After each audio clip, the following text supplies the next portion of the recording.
Eternal eternity.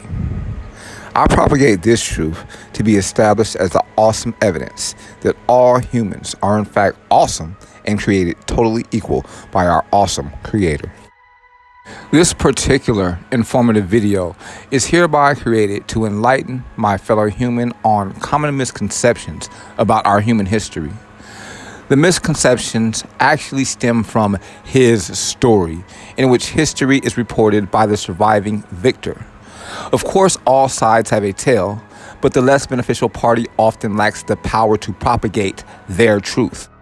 We all have an individual view of each life obstacle that takes place during our existence. Let's talk awesome human history.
Our awesome human race originates on our planet exactly where our geographic circumference receives the most optimal heating from our life source, the sun.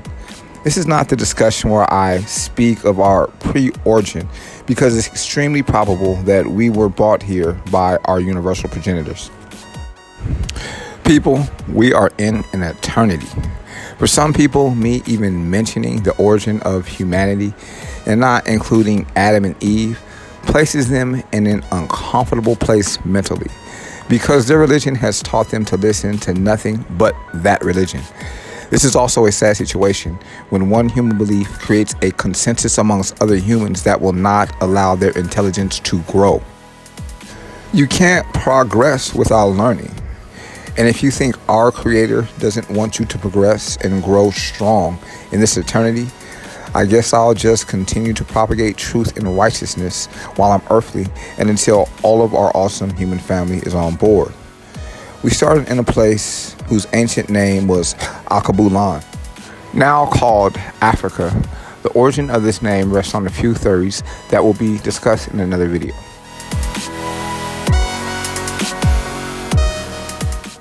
Akabulan is where the sun supports the largest collective landmass, even at the time of Pangea.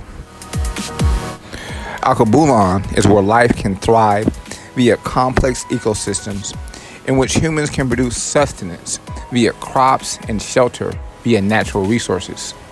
The first humans to inhabit this planet were scientifically proven to be of extremely dark pigment, or as they would say today, black.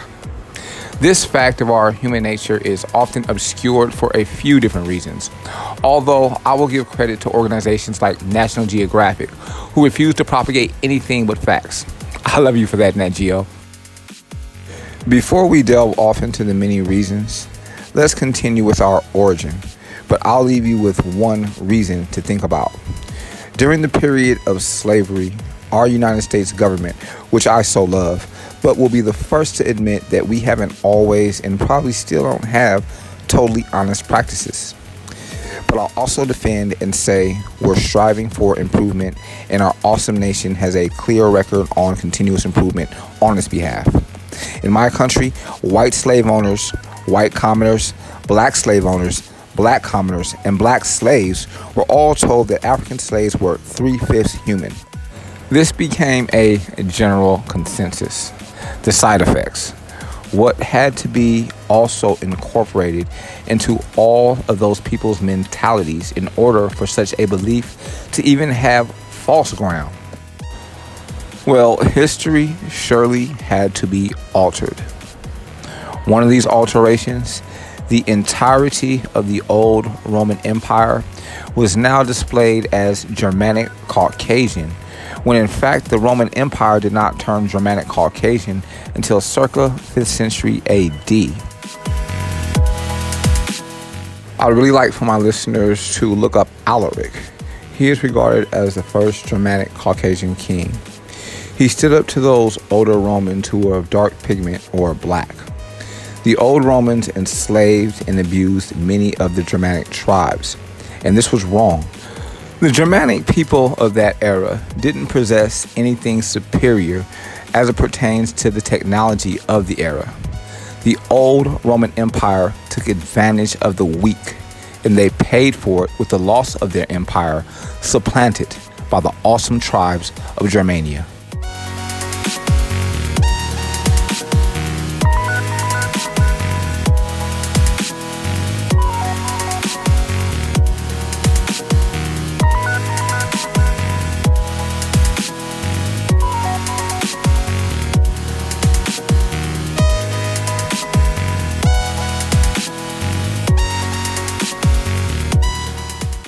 The Germanic tribes also originate from Alkebulan, but due to the climate variations and the complexity of our awesome human race, they're white. Their pigment is at minimal due to the prolonged exposure to cold weather and lack of sun. This happens to any living organism, by the way. The polar bear, Arctic fox, Arctic hare are all animals whose fur coat changed to clear after they migrated to colder temperatures. It's fucking beautiful and totally awesome. Back to the educational point. I will also speak on the atrocities committed by the old Roman Empire upon the Germanic tribes, but that will be a separate video. Also look up Boudica. I love her. She was totally kick-ass and was the first person recorded for the Germanic tribes to lead a true revolt against those damn Romans. The Iceni Queen is featured numerous times on my Pinterest page and my Instagram, of course.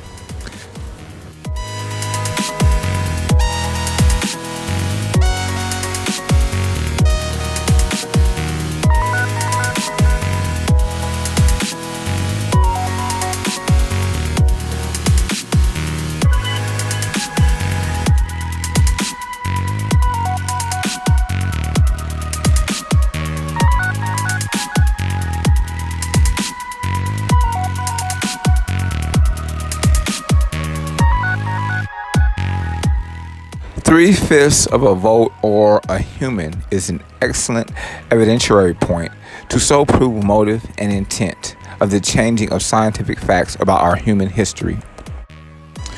To say that a person is three-fifths of a human or three-fifths of a vote only allows and totally facilitates the condescending of another human, the equivalent of a pet. For this to be a plausible and cogent theory, history had to receive a makeover.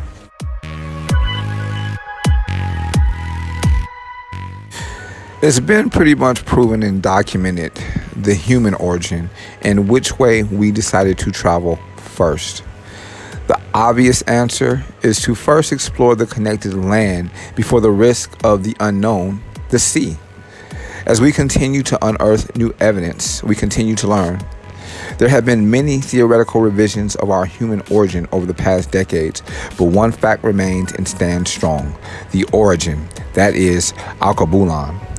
The arguments stem from the time of migration. It has now been discovered that humans migrated out of Africa earlier than previously thought. Regardless of our geographic origin, something that we all must comprehend is the melanin factor. Melanin isn't gained via incessant production of those that lack melanin or migration of our human race to a place with sun. It's lost but replaced with a different type of physical strength and attribute that allows our bodies to withstand powerful diseases and endure in extreme temperatures. It's all about evolution, people. And our human race producing the palest skin possible is a part of our evolution. If you think about it, it's full circle. In the womb, no one has pigmentation. This is how we all start off, as totally transparent and pale. Our awesome creator has allowed us to produce the entire rainbow of skin tones, actually initiating as pale in the womb and displaying the full extension on earth via the various beautiful skin tones. Let's delve into skin tone. The dominating fact about skin tone and origin is that it can't be eliminated. The evidence is still present today, from the continent of Africa to Greece to India to the Americas, traveling as far north as Canada and experiencing extremely cold temperatures. Human pigment will only turn as light as that of the skin tones one would see in northern India. Although ancient Asiatics were pretty dark, lighter Asians and Caucasians received their pale pigment from prolonged exposure to cold temperatures and the lack of direct sunlight.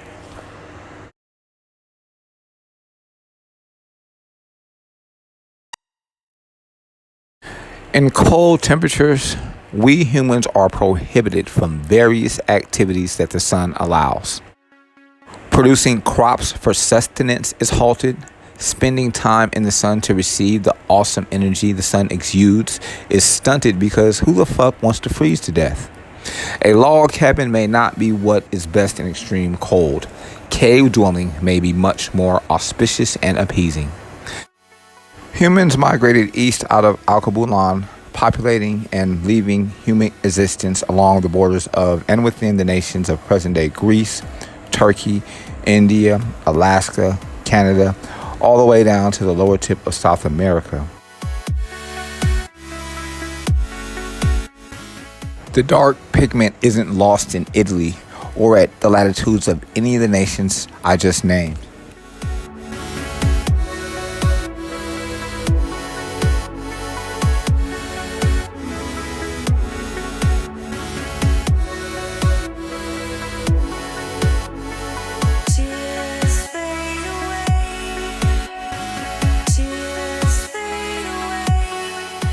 Photos taken of encounters with Eskimos of the Alaskan region even display darker pigmented people.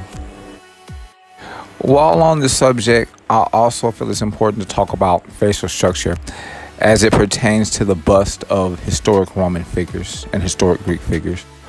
While those people who are darkly pigmented dominate the facial structure of thick lips and a round nose, while lighter pigmented humans dominate the features of pointed noses and thinner lips, this isn't a general rule. Dark pigmented people from different regions of the globe possess every facial structure that exists. There are also pale complected people with round noses and thick lips. Those features also have to do with the climate. The best analogy to explain this is that of the polar bear. When the brown bear migrated to the Arctic, probably traveling with humans, her fur wasn't the only thing that changed. The bone structure also evolved to deal with the cold. The snout of the polar bear grew longer as an evolutionary trait to better assist with hunting amongst other survival skills. This same evolution happens with humans or any living organism as it pertains to their superficial traits and acclimation to their environment.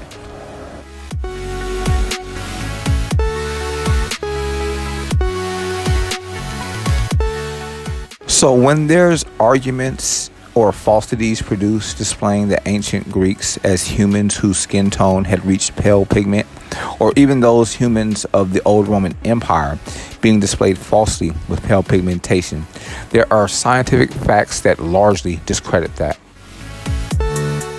There are a few factors that discredit the pale pigmentation factor, but I'd like to touch on one in detail: the education factor. The Germanic Caucasian tribes, which is the sub-origin of the Germanic Caucasian people,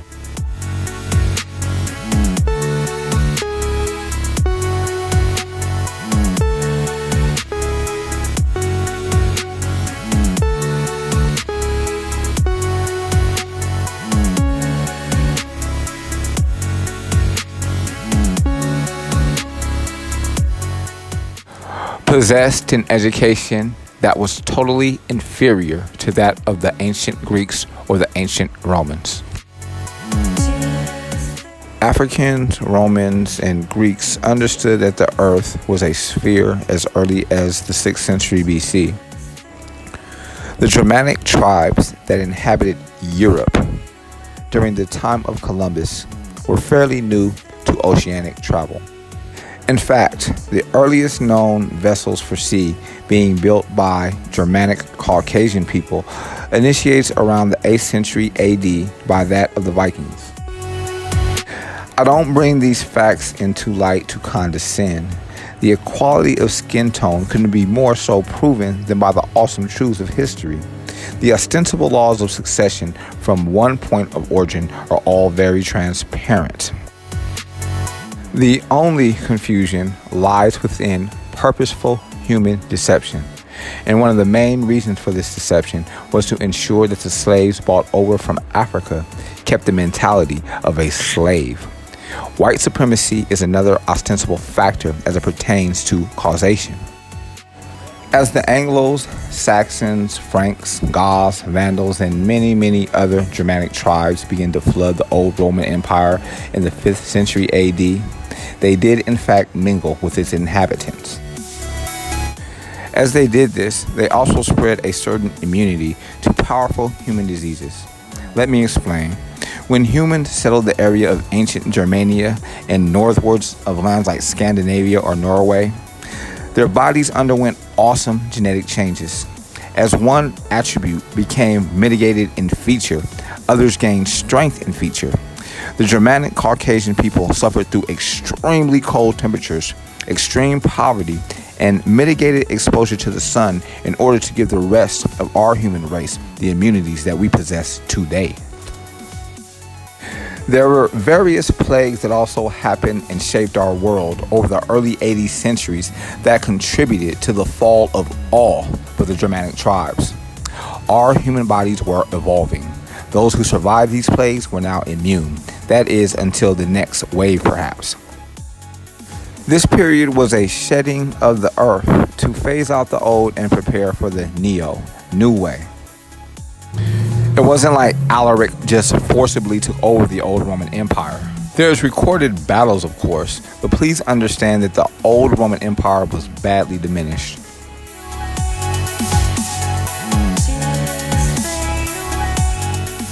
As early as 165 AD, epidemics such as the Antonine Plague began to weaken the old Roman Empire. Here's the effect and damning proof. If we travel in time to almost 1,000 years later in the 15th century, when people from the Eastern Hemisphere began to re-establish contact with those on the Western Hemisphere, 90% of the native people on the Western Hemisphere were wiped out by sickness because their immune systems weren't as strong as the whites, blacks, Asians, or Indians on the Eastern Hemisphere who had all underwent the plagues and had established immunities to heavy sicknesses.